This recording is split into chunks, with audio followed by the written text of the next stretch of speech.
Thinking about the $30 All right, we're there. I can't afford to buy it. Well, welcome, everybody. We'll bring this meeting to order. Are we rolling or red? We are rolling. And coming together here, it looks like we are all here except for Mr. Batchelor is not present. Everybody else is here this evening. I don't think they know you started. Does everybody know that I've started? Where's your gavel? Oh, I know. I've asked for one, but anyway, we have started. And we have two things that we're going to do today. The first is a conditional use request by Mr. Satinder, not sure, Baines. And then the Cook County Real Estate Fund variance request, which I think most of you are here for. We'll do the first thing first. It's a little shorter. So we'll start off with counselors. It doesn't look like Mr. Baines is here. So do commissioners have any thoughts? Are we going to do our consent agenda? Yes, of course. Thank you for reminding me. I was just running right into it. Yes, we have our consent agenda before us. Does anybody have any changes they would like to make? Did people review the minutes? See anything different? Any changes? Nope. Not that I noticed. No. Let's approve then. Motion to approve the consent agenda. Thank you. We have a motion. Do we have a second? Second. A second. All those in favor? Aye. Aye. All right, so moved. We're moving on to the public hearing now. Commissioners, do you have any thoughts about this conditional use request? I guess my only thoughts on it would be that similar to one we had not that long ago from Crosby Bakery, where Right. allowed use is short-term, but they're asking for long-term Right. for housing.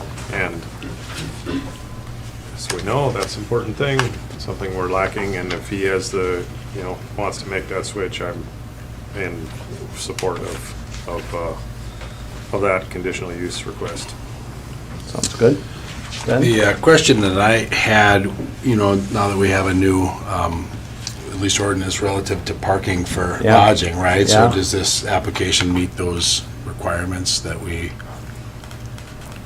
I mean, I didn't see anything in the application that talks about parking the way we need it to, so. yeah, that's where I was coming down to. Anything more, Ben? I mean, I think you're right on the money on that one. Yep. That was it. That was my question. Yeah. What do we have? Yeah. When the original unit was developed, they offered to have 2 off-street spaces on the property, and there's still room for 2 off-street spaces if the food truck's not parked there. Okay. And you guys, I missed the meeting where you discussed parking stuff, so. Yeah, so that it is a requirement per unit Mhm. that they have a parking space. And is this 1 unit or 2 units? We don't know how many units, and I guess that's where I was like, I was hoping he would be Not here this here. evening so that we could clarify that, because as you indicated, this is what we want, we've already approved something like this, but I think to do our due diligence, we would need to know how many spaces or how many units he was going to build, and does he have the spaces available for that? And that's, at least from anything, I mean, there's nothing more than what's in the packet. Yeah, Right, and I Mike? think there's only 1 unit, but how many employees is he planning on putting in there? How many bedrooms does it have? I'm not really sure. Okay. Can we make Well, a if it- motion to table until we can get questions to the number of, I guess it would be, what would we tie, I mean, questions on bedroom count and parking spaces, off-street parking? Well, I think we can only do it by the unit. I think that's how our ordinance is written out, so Well, like that's if the it's. requirement, but as a conditional use, you can ask what you want. No, fair enough. I mean, just ask questions. I mean, if he says he has 2, but he's gonna have 3, you know what I mean? Like, Yeah, I mean, yeah. we I can make think- that decision, but Yeah. if he's gonna say 6 and there's only 1 parking spot, then we can also have that conversation. Yes, So just to find excellent. answers to those questions, not to put requirements on those, but to find Yeah. answers would be what I'm interested in. Yeah, I would agree. I think we're all in agreement with that, so we will table that and communicate with Mr. Baines and let him know that we would like to have those questions answered before we can approve this conditional use request. So with that piece being done. Do we need a motion or anything on that to table? or Yeah, is do we it need just- a motion for that? No. I don't think so. You didn't We're make a not- motion, we so didn't. we'll just request more information, have them come back at you next. Awesome, thank you. Very good. Thanks, Ben. So seeing that my employer is involved with the Cook County Real Estate Fund, I will not be able to participate anymore in this proceeding, so I will hand this remainder over to Ben. Great. So Cook County Real Estate Fund variance request for a proposed 36-unit apartment building. What they're asking for is a variance on the height. We currently have a height requirement at 35 feet. They're asking for 40 feet. Is there a representative, here we are, that can walk us through the project and tell us why you need it? Can we maybe start? We received a lot of Oh, input on this one. Yeah. I don't know if there's anyone in the room that Do you wanna didn't send us open a the- note and wanted to talk. but Sure, we might be could have good a- thing to start with. And just Go for the ahead. record, I noticed that when I sat down at this seat tonight, and I haven't had a chance to read any of it Yeah, yet. maybe you just need to take a minute. And I Do guess you need I've the comments? mentioned Okay. this before, and I'm just gonna say it again publicly. When we receive comment, and I get some of these, I noticed came late this afternoon, I would appreciate an email to give me a chance to read things before I get to a meeting. There's a lot here, and I have no clue what they say. So, I'm just stating that for the record again. I appreciate information ahead of time, not at the meeting. Thank you. Yep, fair enough. So let's do the public comment. Does anybody want to speak? I'll make a comment, I'm sure. Maybe, gentlemen, I guess if you wouldn't mind, maybe. Great. Come on up and state your name for the record and Yeah, my name Let her is Bruce fly. McVitie, and I am a resident of the county. I live in Hovland, so not in the city, but am a member, a limited partner of the investment fund. And I'm sure anything I say is probably a repetition to some of the other supporting letters, but I just wanted to go ahead and say, when we moved here, we purchased a property in 2018 and retired here. And it was just shortly after the fires that led that big hole in the center of town, both economically and community-wise, and how proud we were of this community to put this fund together, and how proud we were to join in it. And then to begin to watch the steps and actions to both, go after trying to get retail space back into the downtown to help with that void, but simultaneously, and really always been, to get housing, which is the key element that keeps this area from being able to grow or sustain the growth that's in plan. And I just want to say that general partners, I believe, have done a great job of really trying to work in the economics, like all building projects. How do we make this pencil? It's a difficult lot that was purchased, but it was a lot that was available, had city utilities, and I think as they describe this, it looks to me like a very well thought out plan, and I hope that you guys will give it its consideration, because I think one very simple thing about the housing necessary to meet needs here is the building boom that we're setting upon for the next 2 years, including the switchback and now the event center down here, as well as the replacement of this building that you're sitting in and the liquor store next door, and hopefully Lutz and Lodge, and obviously, other projects, but that's a recent one to come on. And just the number of construction workers we're going to need to meet all of that. We're just so short on building, and this is the plan to have something open up in 9 months to address that. So that's all I had to say. Thank you. thank you.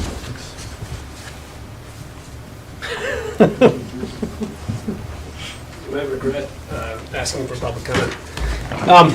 Are you the public? Noted. Commissioner, I thought you were supposed to recuse yourself from this conversation. I'm here representing the HRA, Jason Hill, Executive Director of the Cook County HRA.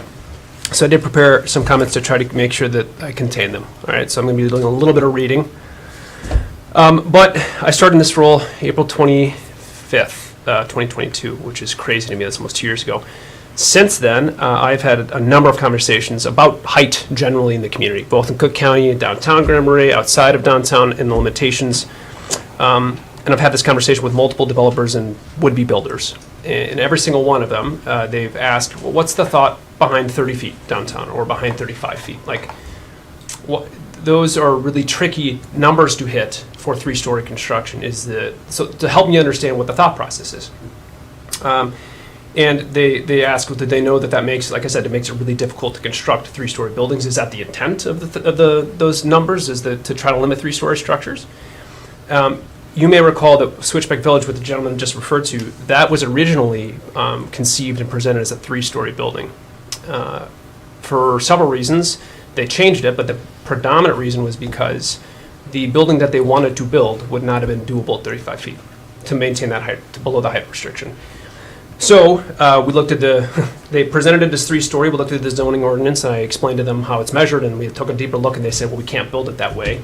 What do you think the odds of us getting a 2 or 3 foot variance to make sure we stay in the appropriate height? And I said, that's a great question. Obviously, I was still newer at the time, and so I asked city and I asked other local officials, and the response was almost uniform.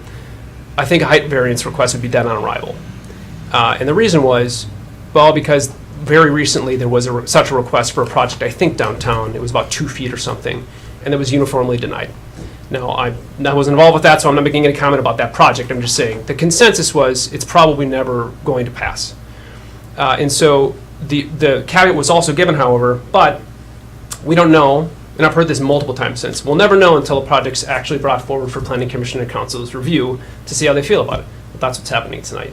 There's a developer bringing a real project forward with a real request about height. There are 3 things really that I want to bring to your attention tonight. 2 of them are project specific about the heights, and one is more generally about the height conversation in the community. First, the developer's asking you for a variance that will result in a more expensive project. They're asking to be able to put solar panels, 9-foot ceilings, and underground parking. Those are the 3 biggest elements that contribute to the height challenge here. Yes, it's a more expensive building. It's also a better product for the community and for tenants. 9-foot ceilings, none of those things independently are necessary to build a building. You can do 8-foot ceilings, you don't need solar panels, you don't need underground parking.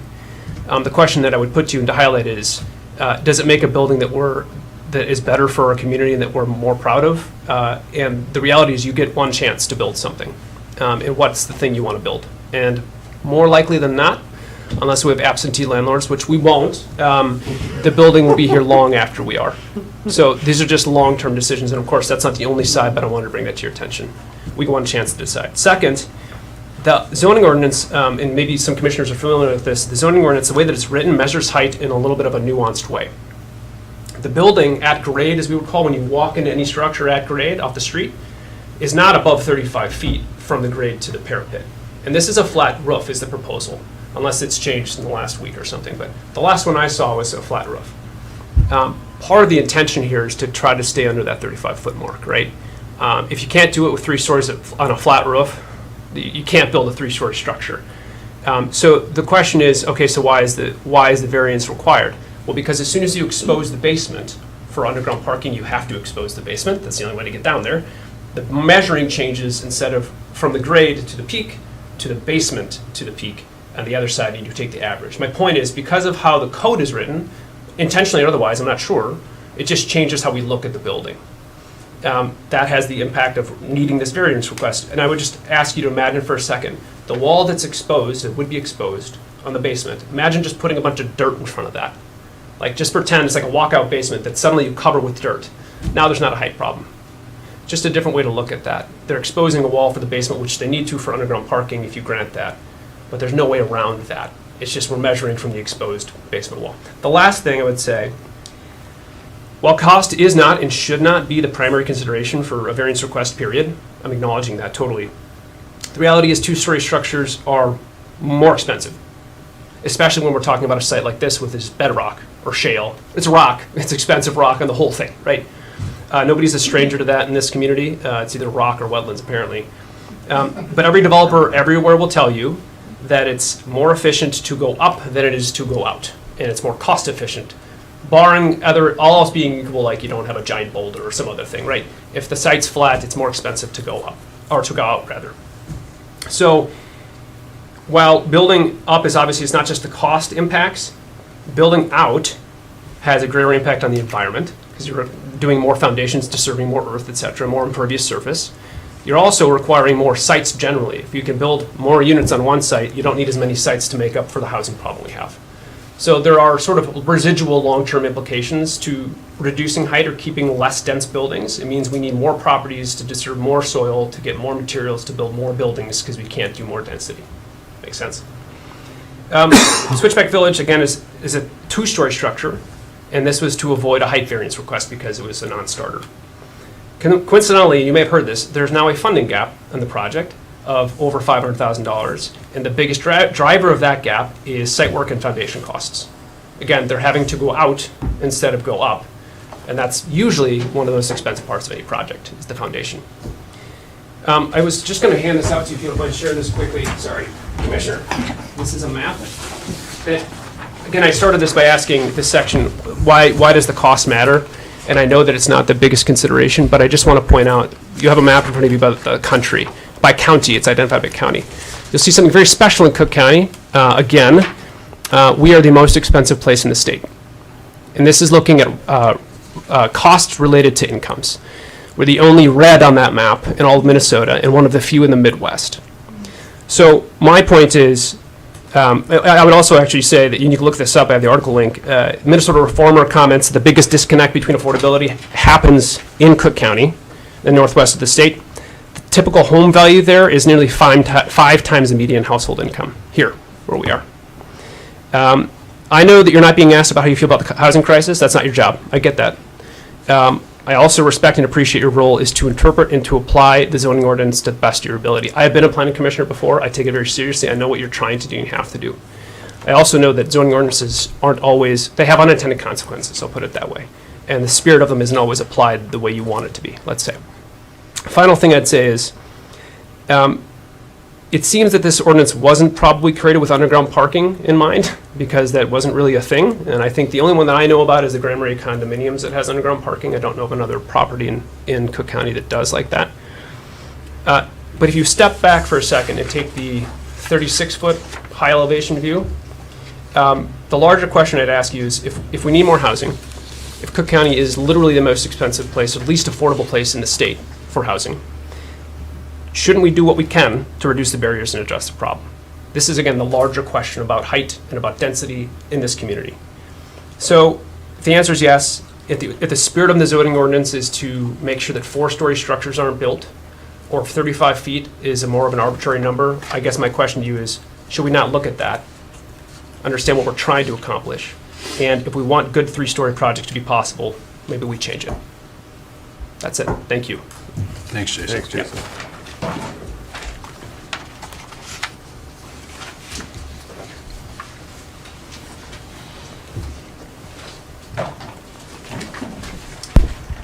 Hi, everyone. I'm Chris O'Brien. I'm a resident of Cook County. I'm a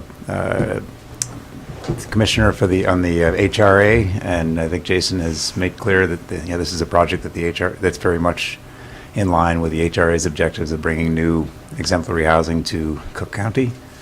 I'm also a limited partner in the project, and have been asked by the general partners to join with Don Grant and heading up a green energy subcommittee for the partnership. And I think so I'd like to just focus on what I think is a really good opportunity to highlight the sort of progressive posture of the developers in bringing this project forward.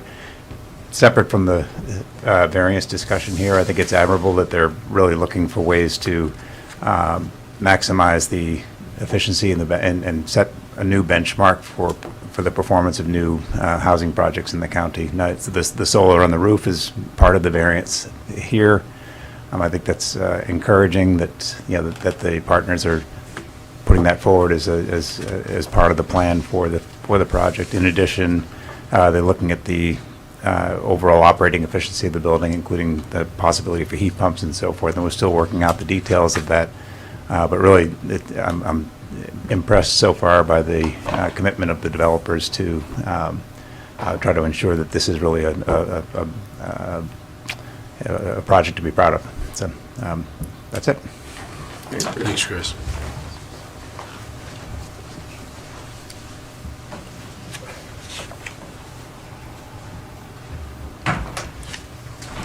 I'm Jeff Latz. I'm part of the real estate group that's working on this project. And I think Jason touched on it just a little bit, but I would just like to, and maybe I'm getting ahead of myself a little bit because Tim and Gary will talk about this more, but the practical effect of this building is going to be looking at a three-story building, a building that's 35 feet in height. Quite a bit of this is going to be at ground level. And our handicap becomes the part where we try to get to the underground parking.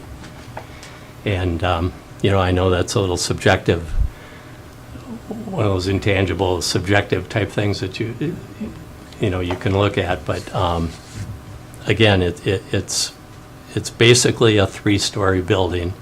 And most of what the line of sight from Highway 61 is going to be the appearance of a three-story building. And so we're just hoping that we can overcome that, the depth part of this conversation to accommodate the underground parking. Thank you. Thanks, Jeff. Thanks, Jeff.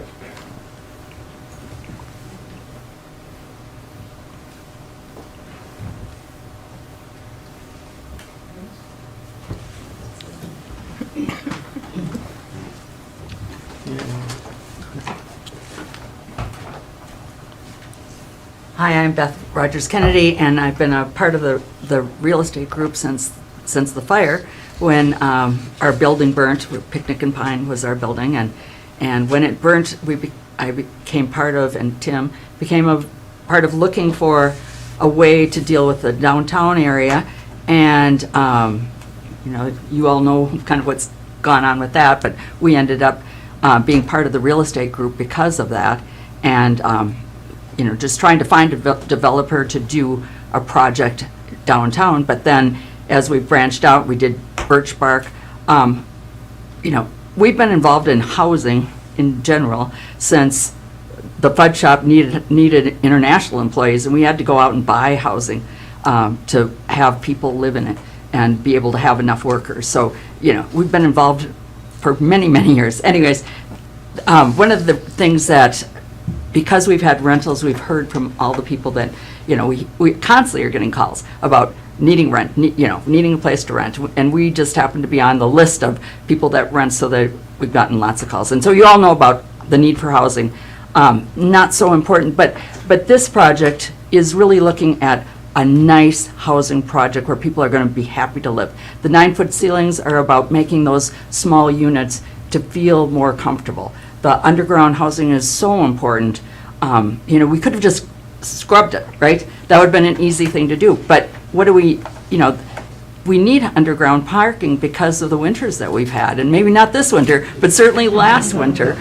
And, I think it's really important to think about the people in the city that, I know quite a few people that after last winter were like, we would love to not do any snow plowing anymore. We're ready to move from our houses into something else because, most of my friends are older, and some of them are women living alone, and they're looking at, what can we do to improve our lives in the next, few years, and to be able to stay here. I'm also on the Care Partners Board, and, we're looking at people that want to stay in the county, and where can they stay that they don't have to deal with the snow. Where can they live in a nice place? We don't want to build something shabby. We want something that's very nice that people can live in, be very comfortable in.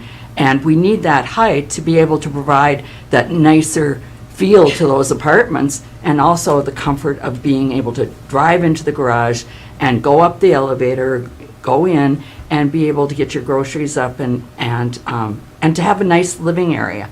And I think one of the things that this development is going to do is allow some people to leave the homes that they're living in Grand Marais, and they can move to this, and then those homes will be available for other family people. That's just what I wanted to say about this. It's not just about the height, it's about a nice place to live. Thanks, Beth. Thanks, Beth.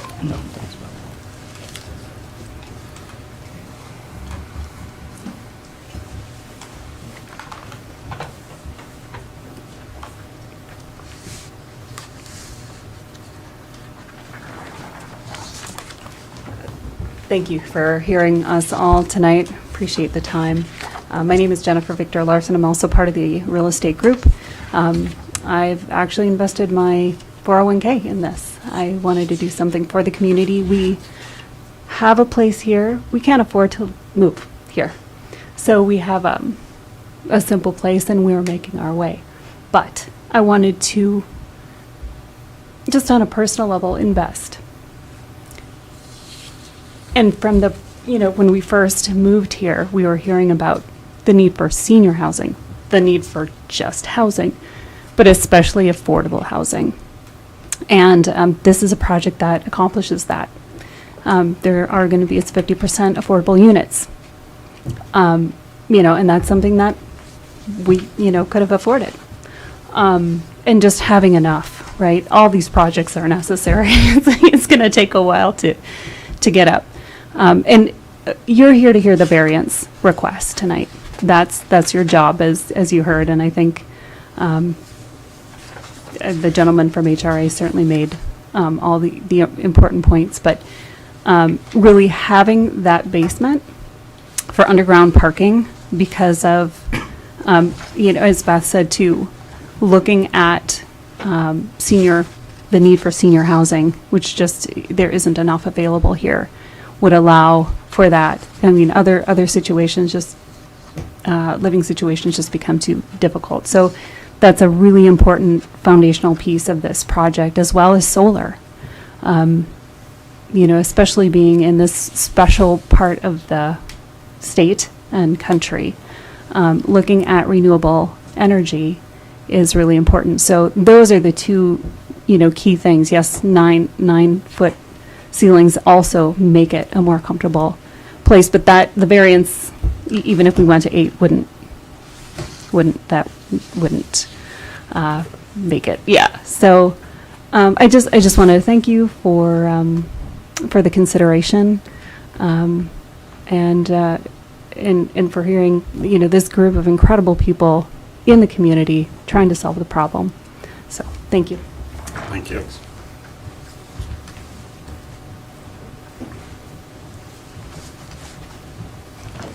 My name is Jerry Grant, and I'm a resident of Cook County, just outside the city limits.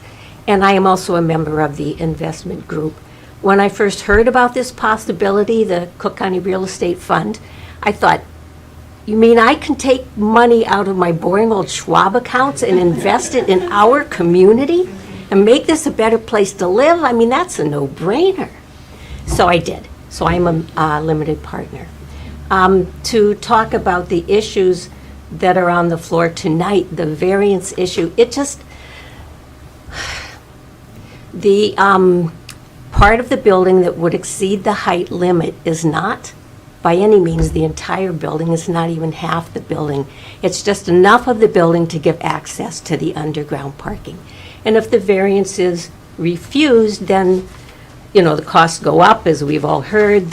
You end up with more parking spaces outside, which is bad for ecological reasons and aesthetic reasons. And you may not be able to put the solar panels on the roof. And we all know how important energy is and is increasingly going to be. So please consider it. I would like you to pass the motion. Thank you. Thank you. Thank you.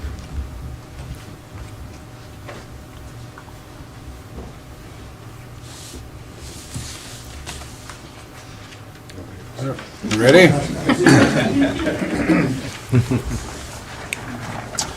Any other last-minute letters that came in or feedback that, okay. Well, I'm Tim Kennedy. I'm a general partner in the Cook County Real Estate Fund Highway 61 project. With me is Gary Latz, another member, general partner. And I'm going to try to give you just a brief overview of the project, just to make sure we're all understanding, what this project is all about. This is a 36 unit, and this is the site plan up here. We'll go back and talk about this specifically, but we're talking about a 36 unit multifamily apartment building on the property between the Blue Moose and the up yonder property. 18 of these units would be at 80% of the AMI, so we're looking at providing units that were going to be in the affordable range, not just in the market range, and we think that that's an important aspect of this development. It's going to be a 3-story building with underground parking, solar panels on the roof.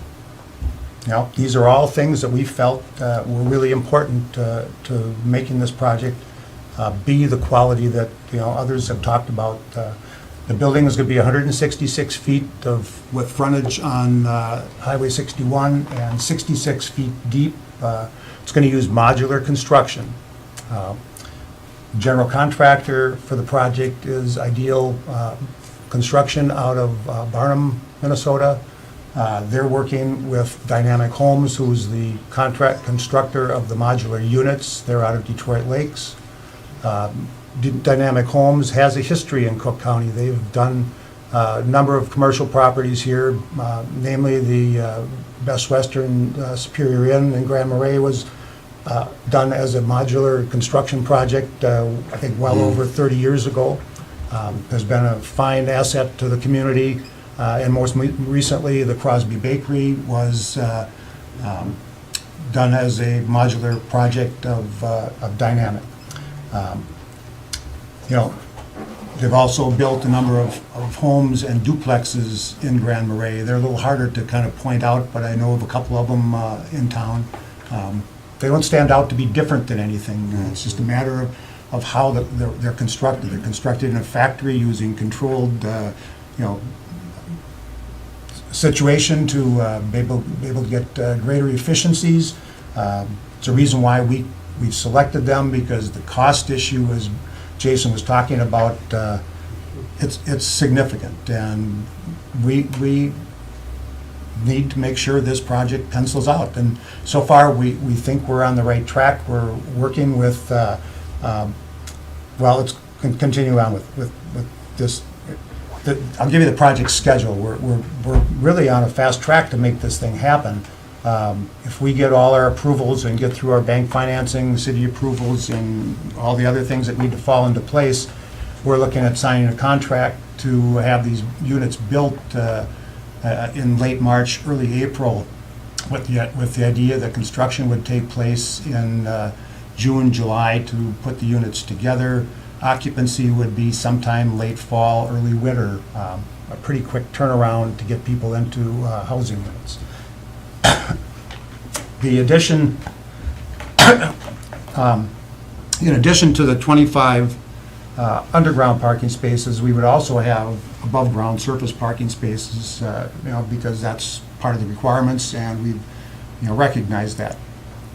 So there's stormwater retention and management for all the impervious areas. We're working with MSA as our engineering contractor. You have to excuse me, I've had a bad cold for a week, and I wasn't sure I was even going to be able to be talking tonight, but here I am.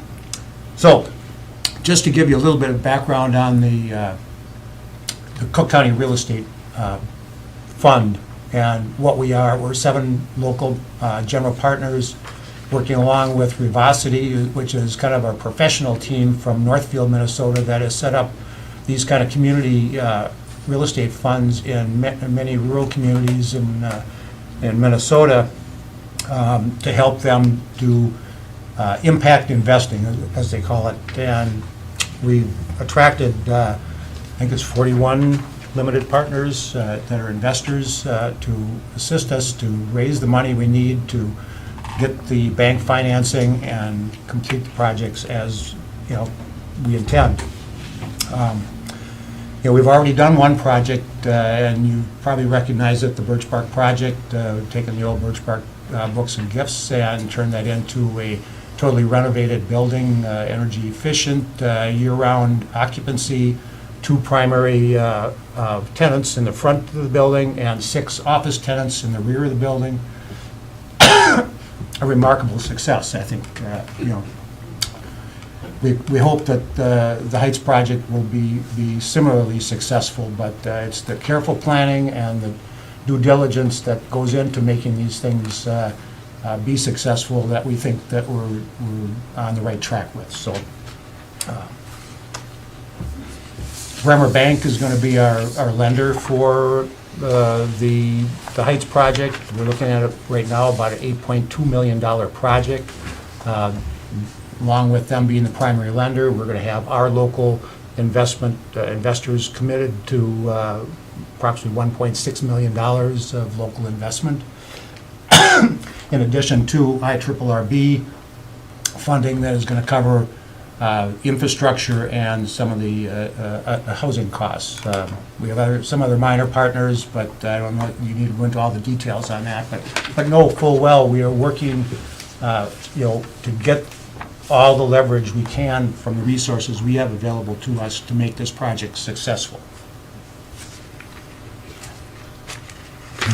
Yes, as Gary says, we have the money. You know, when this is completed, it's likely to be the largest housing project that has ever been done in Cook County. You know, I can't think of another one that has been larger than this. And I've been around doing this business for 45 years, so I don't know of any one that, at least unless one slipped by me somehow, I don't think it has. So why are we requesting this variance? Well, you've heard a lot of the comments that have come out, but you know, it has to do with the definition of height and you know, this site and this design and how it particularly reflects that height requirement. The slope of the land, the fact that it's bedrock contributes to that. I mean, it's some unique characteristics of the site. We'll take a look at that in just a second here. But in order to put the features in here that we felt were necessary to make this a place where people want to live, not just a place where we're creating housing, but where people want to live. You know, you put in features like solar panels that make it energy efficient. You put in underground parking that makes it attractive for people wanting to have this as a year-round residence and get the value of protected entry into, you know, and we have an aging population. You might notice that. You know, I think I'm part of it, and you know, Gary, you might be part of it too. Yeah. For sure. But at any rate, you know, there's a lot of reasons why we, you know, just can't meet that 35-foot height requirement, and some of it is the site itself, some of it is the features that are built in to make this the quality type housing that we think the community wants. I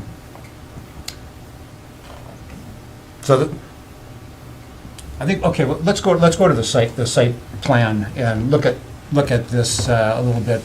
This kind of lays out, and you have this in your packet, I think.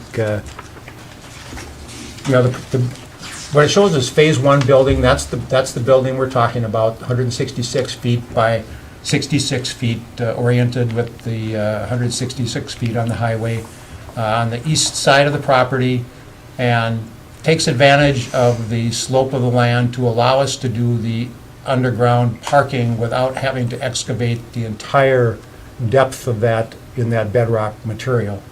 It drops off fairly significantly from west to east, and there's about an 8 to 9 foot elevation difference on that property in that area. You also see the location of surface parking and the stormwater retention pond.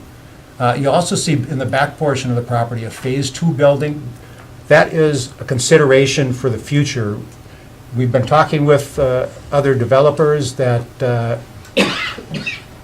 may have an interest in doing a secondary project after we figure out what we need for our portion of the project, and what we think that we'll have a remnant piece of property left over that could very well be put to another housing use. Not that we're going to do that, but that we would try to turn that over to somebody else to do. And we've been in contact with 2 developers that we've had some casual contact with, and one of them is very interested in doing a homestead-style co-op senior housing project on that portion of the property. So, not part of this consideration, but part of the, kind of the bigger picture consideration of what the potential of this site might have. The access is going to come off the west end of the property on the existing access that's already cut in from the highway. There's a turn lane there already that complies with MnDOT standards, so that is sufficient without having to make modifications or alterations to that. We've also been in contact with Cassidy Gickus from up yonder about the possibility of having him share the driveway with us, which would eliminate potentially his driveway. He has some issues there with the steepness of that driveway and ability of trucks to get in and out of that. And he's very supportive of working with us to try to solve that problem, to help him get traffic in and out in a much better and maybe more efficient way. If anything, the driveway that's there, the opening would be expanded maybe another 10, 15 feet to the west to give us a little wider opening and to allow for maybe more snow removal. And it might push back a little further to the north to, reduce that grade too, because it's still a significant grade that you drop off of that upper portion and drops down, and you're coming onto the highway in the wintertime. If you have a little easier slope there, it might be better. So we've talked to our neighbors on both sides, the Blue Moose, the James and Terry Coleman. We've been working with them. There's an issue on that side of the property with some encroachments of their buildings onto our site, and we've been working with them to try to help resolve that to their agreement. And you can see that we've indicated a 23-foot property to be vacated to the benefit of Blue Moose to help solve that on the back portion of the property. And we think, as being good neighbors, that's a way that we help resolve their encroachments without encumbering our property.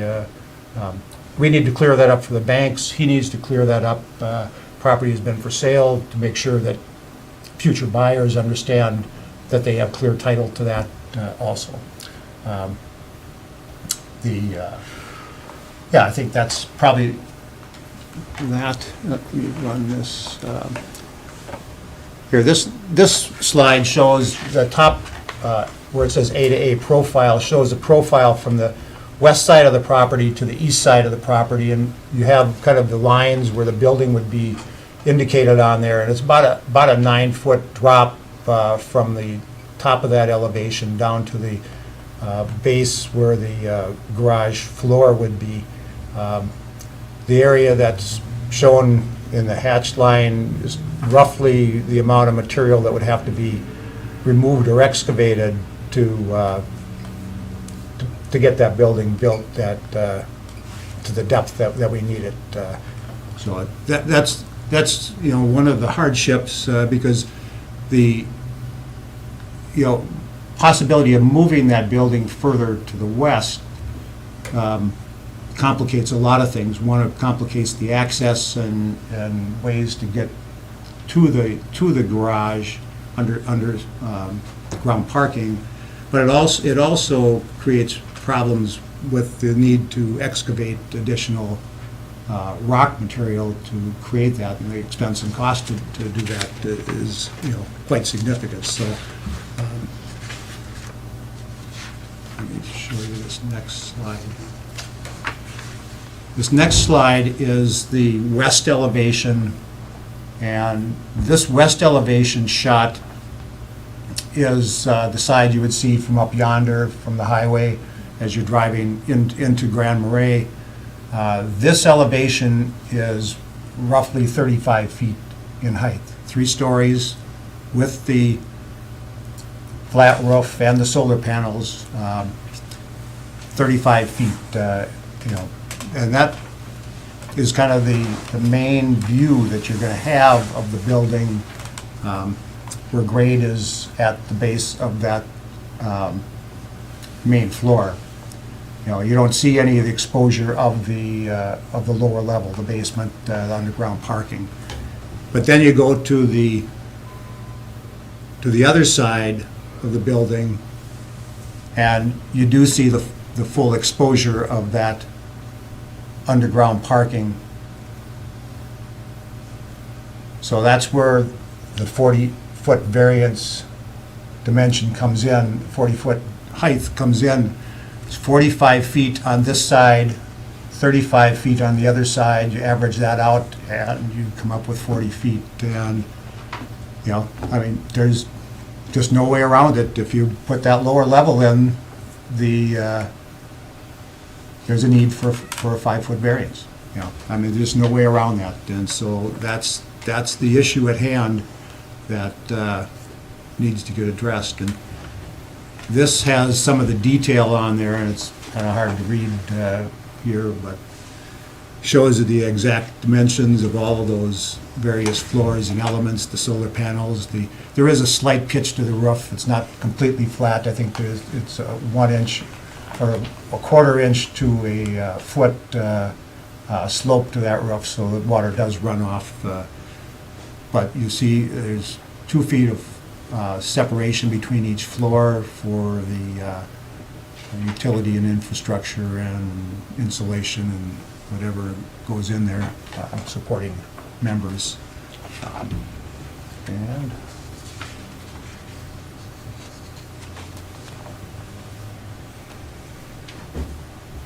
brings us back to that. So I appreciate the opportunity for us to present this to you.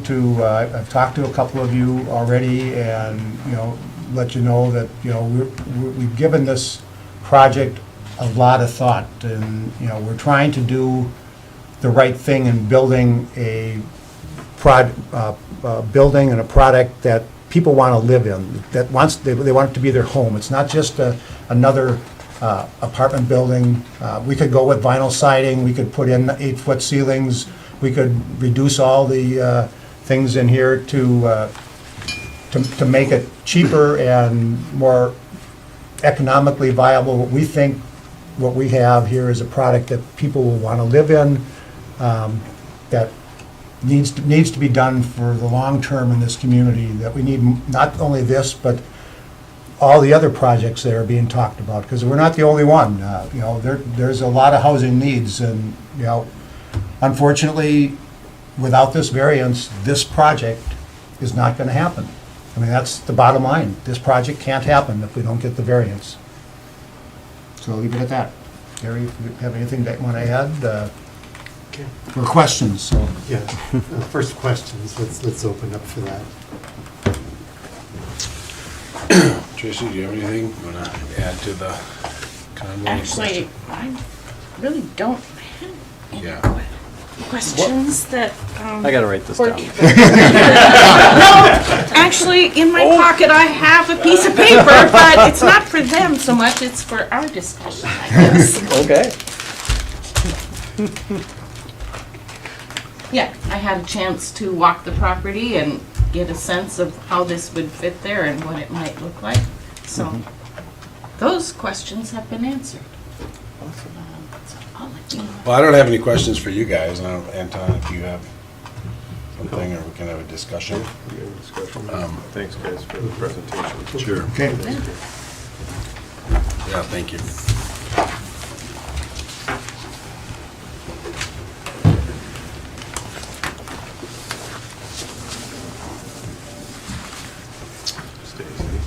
You got the list. Yeah, so actually, I'm really grateful for the opportunity to walk the site and get a sense of the feel for it and because I'm not good at just looking at things on paper, and it's helpful for me to go out there and visualize. So, to me, this project makes sense.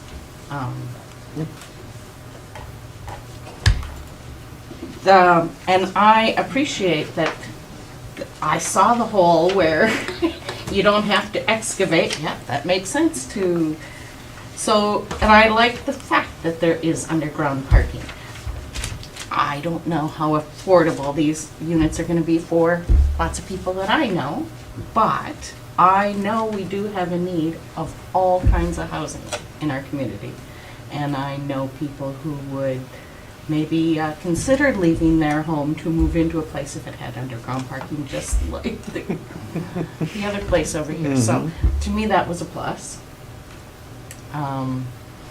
Because if they don't do that and they still want to get these units in, well, where are you going to put more parking then? And I like the fact that we don't see a whole bunch of cars out there. So that for me was also a plus.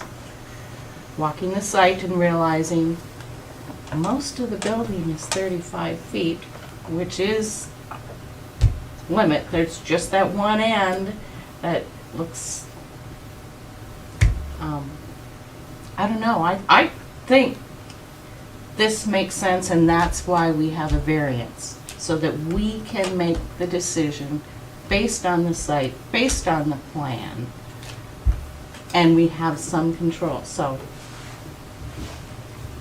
right now, unless you guys can talk me out of this, I am at the point where saying, for this project, on this site, at this time, this is making sense to me. The one question I do have, which wasn't for them, because we did change our zoning ordinance in this district, because we want to promote multifamily. That was our goal. Yep. Can, and I know the intention of this group, this variance is long-term rentals or no short-term rentals, but it is an approved use in this area. Can we approve this saying no short-term overnight rentals? Is that a legitimate? I don't know, it's not a conditional use, so I can't imagine we. That's have what, any of I that. didn't know if we had any Yeah. control I at think- this level for that. That was my one question that I wrote down.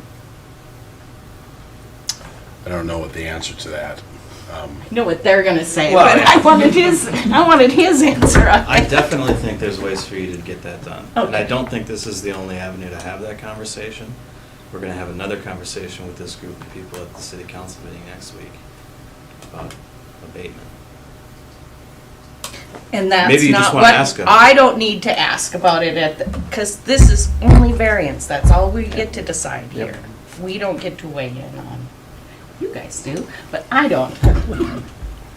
It might make a This meeting. difference in your opinion, though. Would you feel the same way if this was a hotel? If it was a hotel, I don't know, I guess I'd have to see the plan. This plan, but a hotel.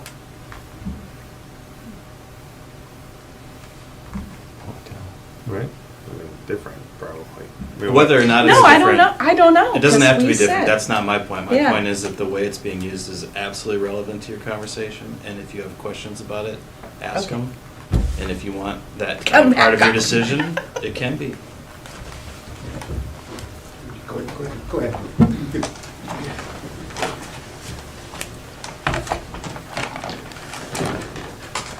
It has been the intent of our investment group from day one that our housing project would not be short-term rentals. These are leases that people will sign for 1 year. Is there some And- sort of control you're gonna put on the property that makes that more of a Yes. long-term assurance? Mhm. Can I just jump in real quick? The wonderful development group is relying on the HRA for about $900,000. So they're going to have no short-term rentals. Okay. So we've got that on the record over there, and I just wanted to know if there was something the city could put in also, just, okay. But Yeah. that answers my question. Think about it this way, the application is just the questions that you need to make findings about, and they've given you some suggestions. And a lot of the language that they provided is specifically about housing as an issue. So you're gonna grant a variance using findings that'll probably talk a lot about housing. So it only makes sense that you also have a condition of the variance that says this variance is granted. but for housing. Because, okay, I think ahead here, and I'm thinking out loud here. This investment group, we know what their intentions are.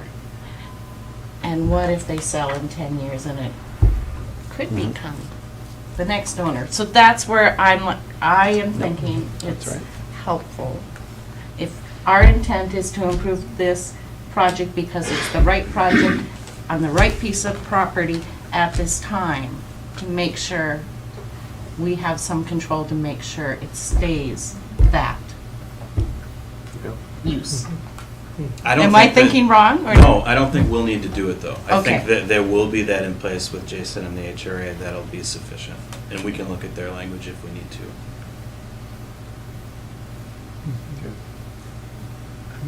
Yeah, I have the same concern, but I also think that there's going to be another conversation that might be appropriate to, Okay. to have more of that dialogue. Yeah, you sell it. I don't have any issue with the height. I think what makes it a little bit different than previous conversations about height is really about the location. Yeah. To answer, or to maybe talk a little bit about the 35-foot figure that gets thrown out there. And maybe it's just in part so that we can be here and having a conversation about a 40-foot building, right, or 45-foot. But, it's not downtown. I mean, it's not sightline. It's not, there's not any feedback that's negative. People aren't knocking on the door saying, "No, this is going to be terrible." I don't really have any issue with it. Yeah. I think I don't have, I don't have any issue with this. I think I did talk to Gary briefly. I guess me looking at things, my question was, I don't know if you ever found an answer out to that, but I just asked about why they do the floor system, ceiling system doubled up like that. I did not give an answer on that. Okay.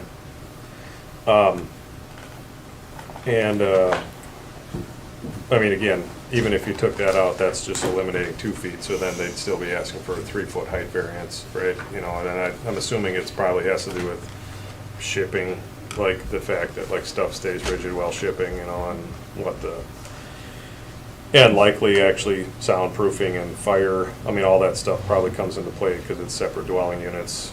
There's all kinds of rules that have to be followed. So yeah, no, I don't really have. I don't have any questions. I think it's a monumental task, and I appreciate the effort that everybody's put into it. So thanks for the hard work on it. All right, well, we entertain a motion. I'll make that motion to approve Okay, we have a motion to variance approve. requests. I'll second it. In a second. And all in favor? Aye. Aye. Aye. Aye as well. So we have found the findings, right? That this variance is in harmony with the purpose and the intent of the ordinance. We created special language and uses with this in mind. The variance is consistent with a comprehensive plan. The proposal seeks to use the property in a reasonable manner, not permitted by the zoning ordinance. The plight of the landowner is due to circumstances unique to the property, not created by the landowner. And this one, I think the fifth one, I have a hard time with that always, but the variance if granted will not alter the essential character. Well, it sure will, but that's what we want. Right? That's what we're seeking. Even if you didn't grant the variance and you put a 35-foot high, 66 by 160-foot long building, it might change the appearance of the locality. So, but that's great.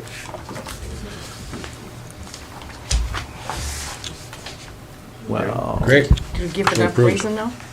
Are you satisfied with your? I don't think we'll have any trouble putting those into a resolution Great. for the council to look at next week. Okay, awesome. great. Well, with that, Thank you. we'll gavel it out. Thank you, everybody. for coming.